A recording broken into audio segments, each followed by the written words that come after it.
लक्ष द्या. हॅलो, सगळ्यांनी लक्ष द्यायचंय.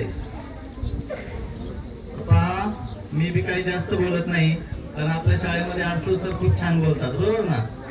काय आम्ही जास्त बोलत नाही, फक्त कृती करतो.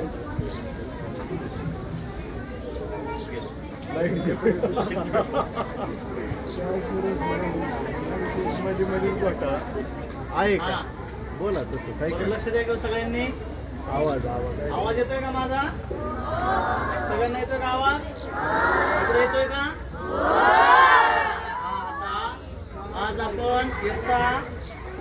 आज आपण इयत्ता 7वीच्या निरोप समारंभासाठी इथं जमलेलो आहोत, बरोबर ना?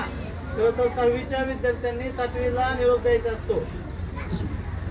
7वीचा, कारण तुम्ही पुढच्या वर्षी 6वीची मुलं 7वीला जाणार आहे, बरोबर का नाही? आता याच्यामध्ये बरीच मुलं आहेत 7वीची की त्यांना बोलता येते, पण पुढे यायची त्यांची डेअरिंग नाहीये. त्यांना भरपूर असं व्यक्त व्हायचंय, मुली असतील मुलं असतील, बोलायचंय त्यांना की आपण शाळेमध्ये अनुभव सांगायचे, पण त्यांना पुढे यायला भीती वाटते. तर महत्वाचं पाच सगळ्यांनी लक्ष द्या इकडे. मुलांमध्ये आवाज नको, पाठीमागे संग्राम.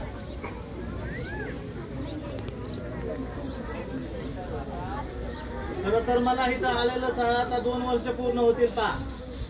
तर मी तुमच्यासाठी साधारणतः 6वीच्या वर्गाला शिकवत होतो. आता जो 7वीचा वर्ग आहे तो त्याला 6वीला मी गणित विषय शिकवत होतो.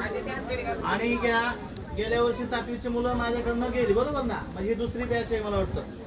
पण 2-3 महिन्यानंतर परत मी मुख्याध्यापक आल्यामुळे परत खालच्या वर्गाला शिकवायला आलो. लक्षामध्ये. तर सांगायचा उद्देश असा की ज्यावेळेस आपल्याला शिक्षक शिकवत असतात त्यावेळेस आपण लक्षपूर्वक ऐकून घेणं हे अत्यंत गरजेचं आहे. काही सूचना करतात, काही तुमच्यासाठी चांगल्या गोष्टी करत असतात पहा. म्हणजे तुमच्यामध्ये काहीतरी बदल व्हावेत, तुमच्यामध्ये काहीतरी बाबा काहीतरी चेंजेस व्हावेत, काहीतरी तुमच्यामध्ये चांगल्या नवीन गोष्टी तुमच्यामध्ये इम्प्लिमेंटेशन व्हावेत, त्यासाठी प्रत्येक शिक्षक इथला धडपडत असतो, बरोबर की नाही? बघा, प्रत्येक विषय गायकवाड सर गणित इंग्रजी शिकवत असतील, वालकी सर गणित शिकवत असतील, गायकवाड सर असतील, म्हणजे प्रत्येक जण, राणे मॅडम असतील सायन्स शिकवत असतील, प्रत्येक जण आपापला विषय चांगल्या मेहनतीने चांगल्या पद्धतीने शिकवत असतो, बरोबर की नाही? हा. तर महत्वाचं काय आहे, आपण ते शिकणं, शिक्षकांप्रती आदर करणं. ज्यावेळेस पहा गुरूंच्या विषयी तुम्ही थोडस नम्र होताल त्याच वेळेस गुरु तुम्हाला भरभरून देणार आहे, बरोबर का नाही? आता पहा, आपल्या शाळेमध्ये काय झालेलं आहे, थोडस काय म्हणजे सगळ्या मुलांनी काय केलं पाहिजे, अभ्यास केला पाहिजे, बरोबर ना? म्हणजे 7वीची मुलं आता 8वीला जाणार आहे. एक प्रकारे काय आहे, आपल्याला आनंद बी होतोय. आणि आपली जी शाळा आहे, जे 7 वर्षाचं आपलं इथलं सहवास होता, हा सहवास सुटणार आहे ना. ती शाळा परत तुम्हाला ह्या शाळेमध्ये येता येणार आहे का?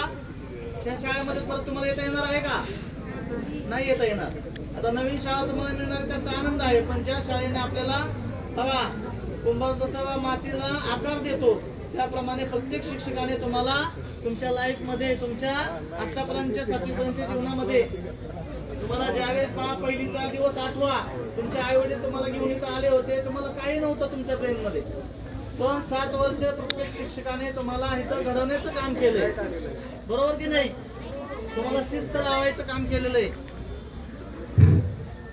प्रत्येक शिक्षकाने तुम्हाला काय केलेलं आहे, घडवण्याचं काम केलेलं आहे, शिस्त लावण्याचं काम केलेलं आहे. त्याच्यामध्ये पहा, पहिलीमध्ये असणारे शिक्षक, आपली अवस्था पहा. आताची ज्यावेळेस आपण पहिलीची मुलं बघतो, काय अवस्था असते त्यांची, ती सुद्धा अवस्था आपली होती ज्यावेळेस आपण या शाळेमध्ये आलो होतो, बरोबर की नाही? त्याच्यानंतर आपण दुसरीमध्ये गेलो, तिसरीमध्ये, ज्यावेळेस आपण 7वीमध्ये असताना आपण त्या पहिलीच्या मुलांकडे बघितलं की त्यावेळेस आपल्याला समजतं की आपण सुद्धा ह्याच अवस्थेमधून आलेलो आहोत. आणि आपल्याला प्रत्येक टप्प्यामध्ये प्रत्येक शिक्षकाने त्या वर्गामध्ये त्याचं सर्वस्व तुम्हाला देण्याचा प्रयत्न केलेला आहे, बरोबर की नाही? त्याच्याजवळती त्या गुरुने काही ठेवलेलं नाही, त्याला वरून जेवढं मिळालेलं आहे तेवढं तुम्हाला त्या गुरुने देण्याचा प्रयत्न केलेला आहे. पहा, एक लक्ष द्या.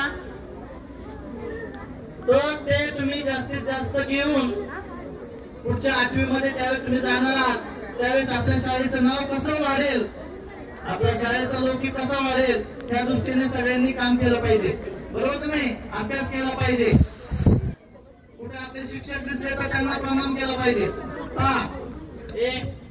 आपल्याला का आम्ही सुद्धा काय करलो, आम्ही सुद्धा तुमच्यासारख्या ग्रामीण भागामध्ये शिकलो ना.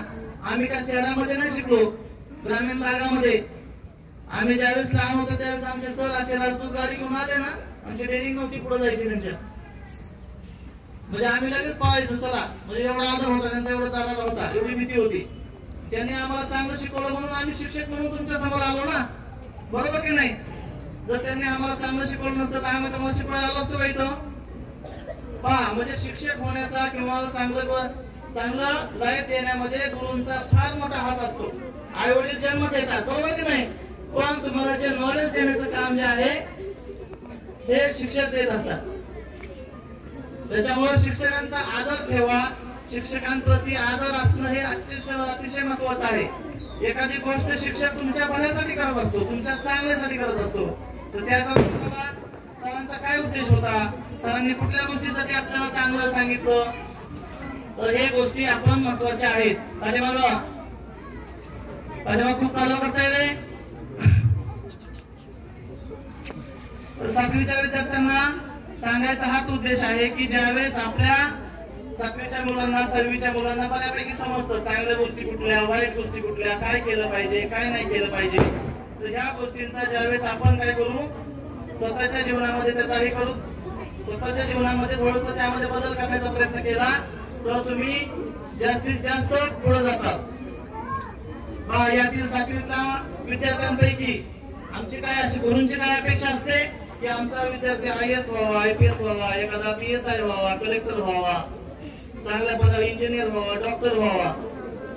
एखादा विद्यार्थी जर आला लाल दिव्याच्या गाडीमध्ये तर आम्हाला खूप चांगलं वाटेल, आमच्या शाळेतला विद्यार्थी बाबा IAS आहे, IPS आहे. त्या दृष्टीने आतापासून जर तुम्ही तयारी केली तर ते तुम्ही उद्दिष्ट गाठू शकता.